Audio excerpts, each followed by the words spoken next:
Čo si myslíte o drogách? Paráda, drogy, super. Tak ako alkohol, podľa mňa všetko s mierou.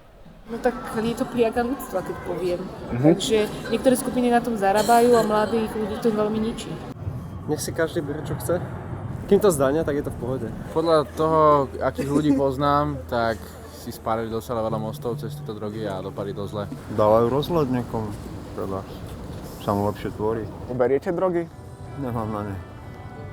Máte nejaké osobné skúsenosti s drogami? Vôbec, žiadne. Ja som taký úplne katolícky založený. Žiadnu. Max Tráva, no asi. Ne, na čo? Marihuana! A marihuana? Marihuana. Koks radšej kvalitný, ale... Fiodem. Myslíte si, že drogy sú na Slovensku rozšírené a je ľahké ich zohnať? Určite áno.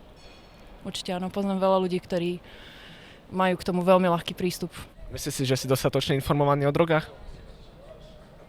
Ne, vôbec. Vôbec.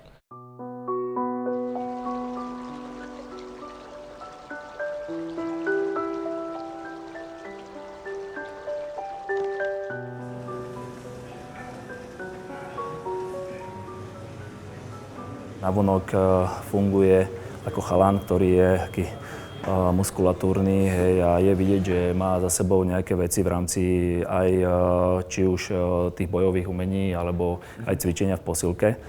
Je to trošku taký maskovací manéver toho všetkého, čím si v minulosti prešiel. Fakt klobúk dole pred tým, že proste dokázal sa tomu postaviť a napriek tomu všetkému viesť úspešný život. Je na ňom teraz vidno v tomto momente napríklad, že čím si všetkým prešiel? Myslím si, že nie, že kto by nevedel, že kto to je, tak si myslím, že nie, lebo stále je taký ctižiadostivý. Má skúsenosti svoje a v podstate hovorí všetko, čo si myslí.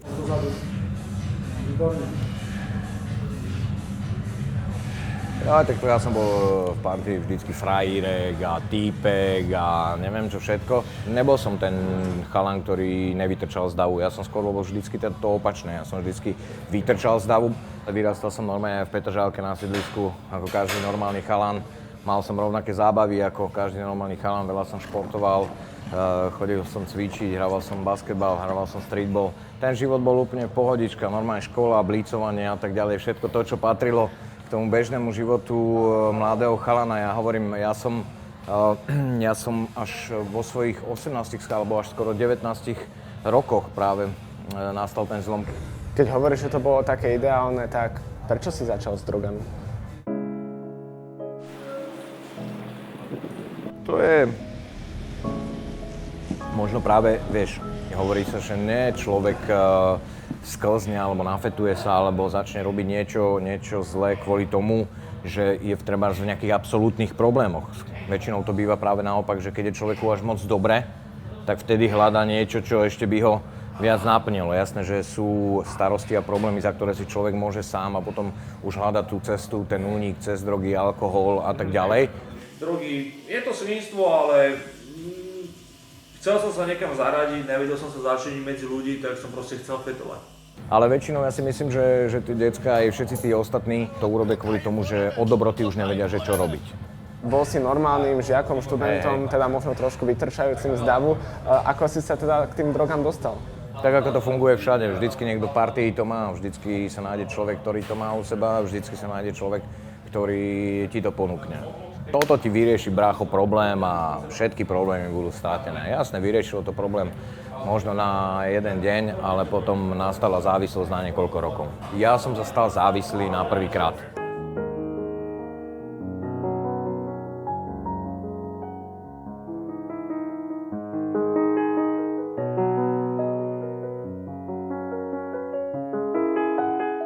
Sme v centre mesta, sme v Bratislave, sme na mieste, kde teda ľudia ako ja, volakedy narkomani sa v podstate živili. Centrum mesta bolo vždycky niečím zaujímavé pre tých ľudí kvôli tomu, že vždycky si tu musel zohnať peniaze na to, aby si mal na drogy.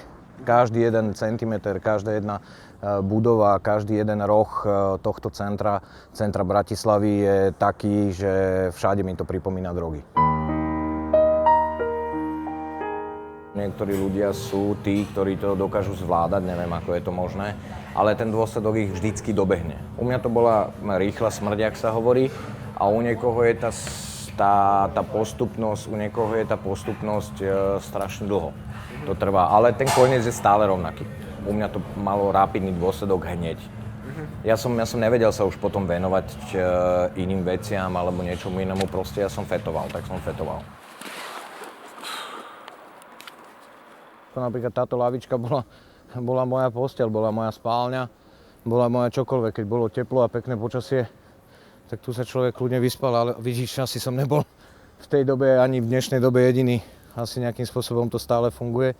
A takisto aj tento priestor bol ten, kde som sa stretával trebárs aj s mojou mamou a tu som jej rozprával rôzne nezmysly a presne som sa s ňou stretával presne tu, pretože z tej spálne mi bolo najbližšie, aby ona sem prišla a nejakým spôsobom som od nej zase vydrankal peniaze a drogy, takže.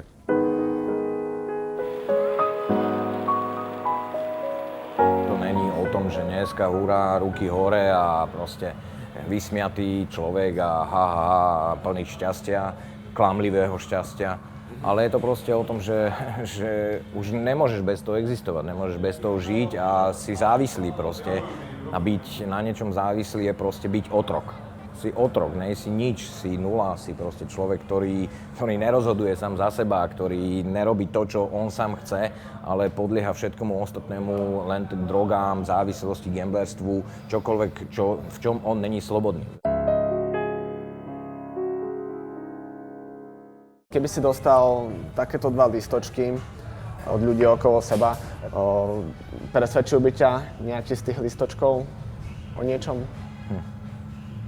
Ja ich prečítam. Luky, veľmi nám ubližuješ tým, ako žiješ, sme z teba bezradní, nevieme, ako ti pomôcť, pamätaj sa, prosíme ťa o to, tvoja rodina. Takýchto vecí bolo naozaj, že milión. Toto nefunguje. Vieš, keď vidíš svoju mamu plakať a prosí ťa na kolenách a čokoľvek iné, tak to si myslím, že to sú trošku silnejšie veci ako nejaké slová. Ale A nepresvedčilo ťa to, jasné. To človeka závislého proste nepresvedčí absolútne nič, pokým sa on sám nerozhodne, že to nechce.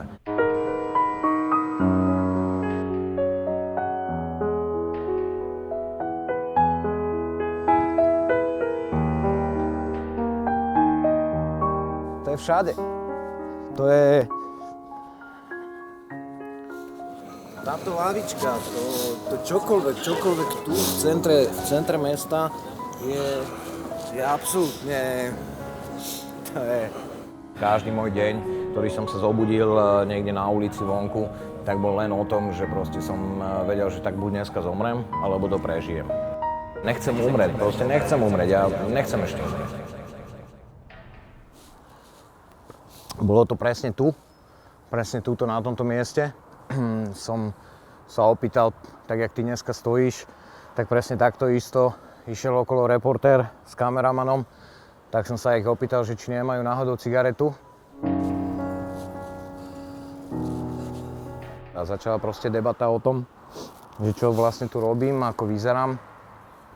On zrazu mi povedal kameramanovi, aby to točil. Kdež to kde mám prestať? Na ulici? Tu pod stromom? Keď už som videl, že zrazu mama, keď sa zmierila s tým, že ja umrem a videl som, že niekto cudzí sa zaujíma o to, že aby som neumrel, tak to boli také tie nádeje, ktoré si mi sám hovoril, že či už máš potom nádej alebo nejakú vôľu chcieť na to alebo nechceť. A ja úprimne poviem, ja som to len skúsil. Tak som začal rozprávať nejaký taký ten svoj príbeh. Ja som stratil osobne všetko. Kamarátov, priateľov, priateľky, peniaze, majetkové veci a hlavne samého seba. A neviem, prečo som to povedal, hovorím tam už dole, jak som ti ukázal, tak tam už tá etapa skončila, tam ma zavreli. Bola to otázka vlastne niekoľkých hodín. Ja som tu ukradol mäso a prišli sme to predať za drogy. A viem, že zavrieť sa není 2 razy najlepšie riešenie, ale v tú chvíľu ma nič nenapadlo. Až potom som sa časom vlastne dozvedel, že to, čo som všetko vyrozprával, tak išlo v nejakej relácii, dokonca niekoľkokrát opakované a tak ďalej. A pritom som nepovedal nič nové. Povedal som to len na obrazovku, povedal som to na kameru a iba som povedal to, čo všetci si iba šuškali a na tajňáša si iba hovorili rodičia medzi sebou, že my máme tento a tento problém doma, neviem, jak to má vyriešiť, ale preboha nehovorte to prosím vás babke, lebo táto povie susede a suseda by to náhodou povedala celej dedine alebo Bratislave a to je tá najväčšia chyba.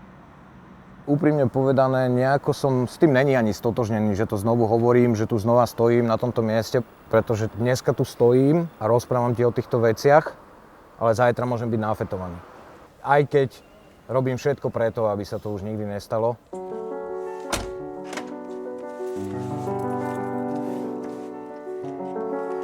Bracho. Rád ťa vidím. Rád ťa vidím aj ja. Luky je jeden veľký príbeh, čo každý vie, až úplného dna, proste kde je teraz. Je to srdcom bojovník. No najviac, čo som dostal šok, keď som vlastne videl tie reportáže s ním, čo boli, kde som vlastne videl, kde bolo aj ukázané, ak si tie drogy pichal a tieto veci. Vôbec to neviem teraz predstaviť naživo, keď sa takto poznáme, ruky si podávame, trénujeme spolu. Ako ten jeho príbeh, tú jeho cestu vnímaš zo svojho hľadiska? No, vnímam to tak, že proste je veľmi dobré, že sa spamätal, vstúpil si vlastne do tej hlavy, kde si to upratal, povedal si, že takto to nepôjde, musí to ísť ináč a aj mu tam pomohla určite rodina. Potom hneď po tej base ja som išiel priamo vlastne do tohoto resocu na tie tomky. Čo je to ten resoc? Resoc je vlastne už niečo, čo ťa naučí žiť a pre mňa už teraz povedané byť lepším človekom. Ale vedel som, že v podstate niekde tak v hlave to bolo, že idem vlastne z basy do basy. Idem niekam, kde nebudem zase slobodný, kde budem musieť žiť podľa nejakých pravidiel a vôbec som netušil, že čo obnášajú tie pravidlá. A Rudy mi povedal, je to terapeut na Tomkoch, ktorý mi povedal, Luky, ak nechceš brať drogy, tak musíš urobiť tieto veci. Keď to na mňa vysypal, tak som si povedal, že či si sa zbláznil, toto v živote nedám. A povedal, že vieš čo, tak ja ti to zhrnem iba do jednej jedinej veci. Začni byť pokorný. Odvtedy to nejakým spôsobom začalo fungovať, funguje to a nejakým spôsobom tá pokora priniesla vlastne aj tú slobodu. Potom už prídeš do štádia, kedy už si povieš, že OK, je najvyšší čas už skúsiť tú priamu slobodu a idem teda, nie že skúsiť, ale idem žiť normálny život.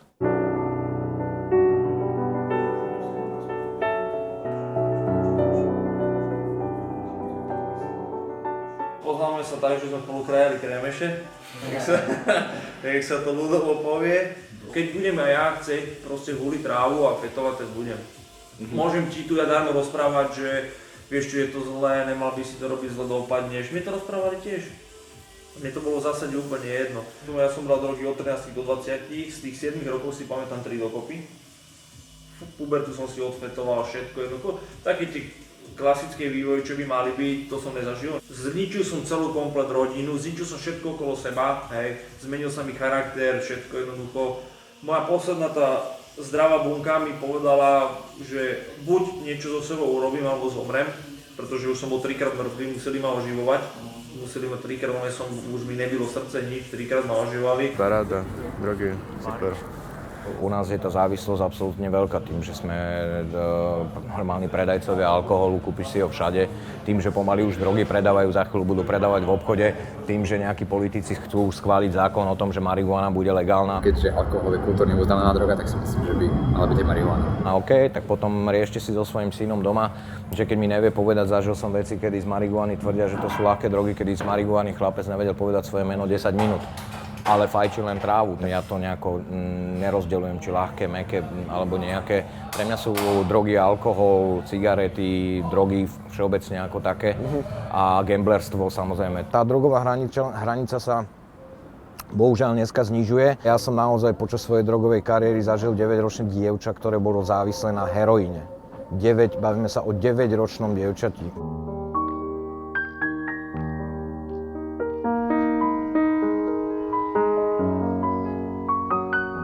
V závislosti v rámci rodičov a všetkých takýchto vecí najlepšia pomoc je nepomoc.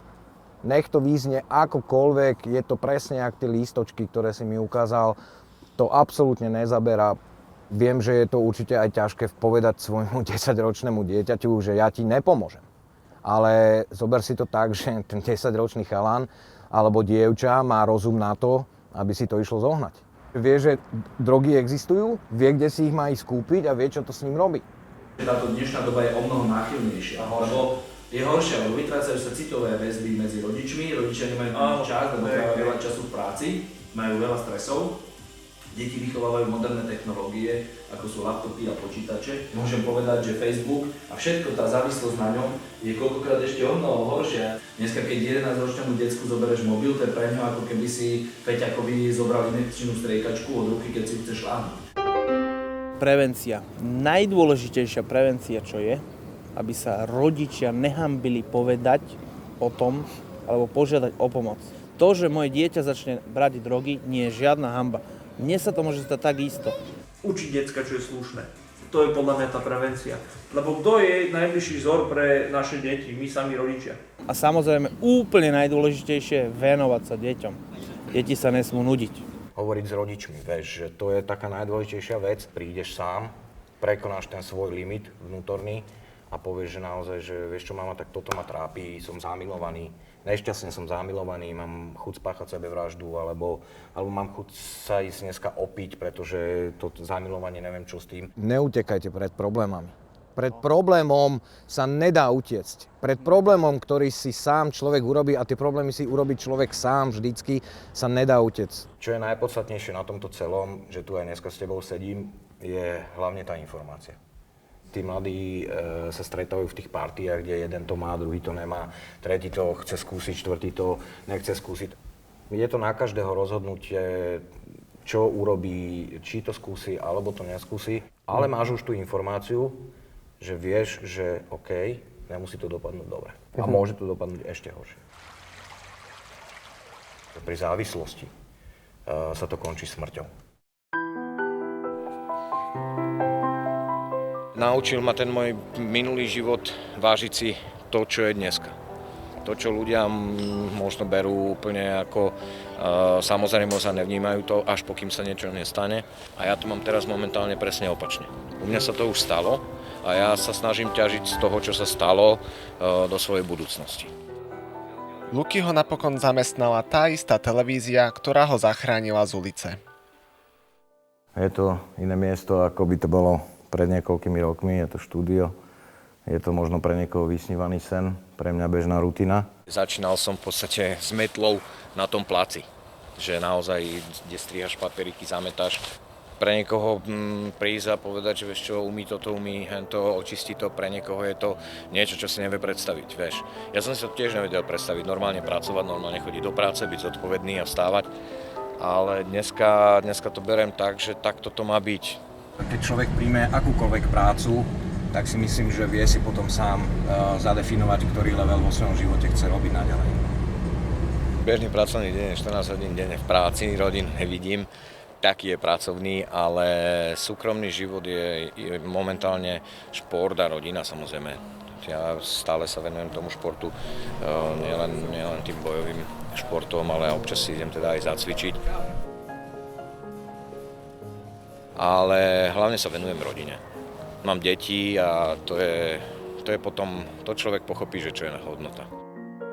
Luky to zo zdrogovanej trosky dotiahol naozaj ďaleko. Teraz je z neho herec, moderátor i producent. Moderuje gala večery bojových umení, ale účinkuje aj v tých najznámejších slovenských seriáloch. Ako hercovi mu nerobí problém zahrať vyšportovaného tvrdého chlapa či vtipného parťáka, no Luky ho láka aj práca za kamerou. V jednom z najväčších slovenských seriálov robí okrem iného aj asistenta réžie. Odkazy dávam nerád, pretože to, čo funguje mne, nemusí fungovať druhým, ale hovorte o tom. Hovorte o tom, nebojte sa o tom hovoriť. Je to podstatná informácia pre váš život a to, že o tom budete hovoriť, vám môže ten život zachrániť.